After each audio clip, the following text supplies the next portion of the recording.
So I assessed this one, and I can.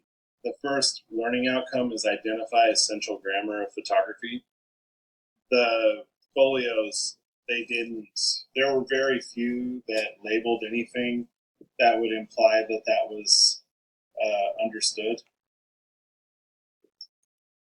So I can see why this one is ranked so low.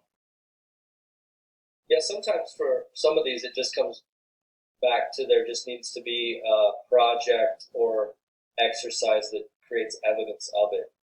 Yeah. Or maybe it just becomes something that gets applied to, like you said, a folio or something. Yeah, I was gonna say like the folio should include all the projects at that point. Well, it had the project, but it didn't explain what the project was. So, like, if a project was about depth of field or slow shutter speed, it didn't indicate that. So, whether or not they understand the terms, it's just hard to know. Yeah. I mean, shouldn't the folio be treated like any other presentation of your work in graphic design, where you break it down? Well, it should, but one class on campus did not submit folios.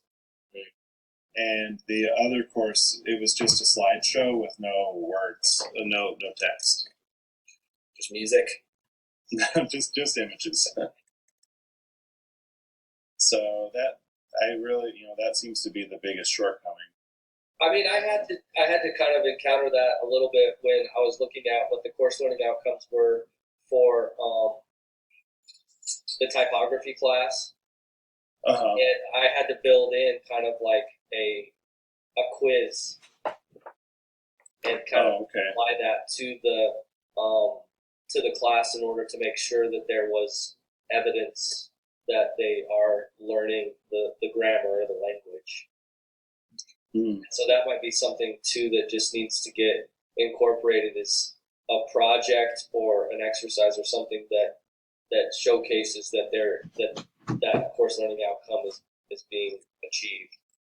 Well, I think Jimmy, you mentioned like if you label it, this assignment is dealing with depth of field, or this assignment is dealing with shutter speed, those kind of things. Kind of helps answer it. Yeah, and online, I think you'll see that changes online because they did do that more so. And so then maybe it's not. It's more about having a good example of what that folio should look like. Mm-hmm. And one of the campus courses did not submit a folio; they only submitted the final project too. So that was also part of it. The folio is pretty new, so that. But it had been implemented when that was. Yeah. No, but I do think that there is, in some cases, probably, especially depending upon how the class leads up to it. I've gotten into the practice of making sure that all my projects for each class has kind of a presentation component to it. Yeah. But that's not built into the process of the class throughout. The folio might kind of get sprung on people at the last minute. They're kind of like, oh, now I have to kind of create this big, comprehensive presentation, and oftentimes I think it's only like 0 or 1% of the grade. Yeah. And so that's, I think, it might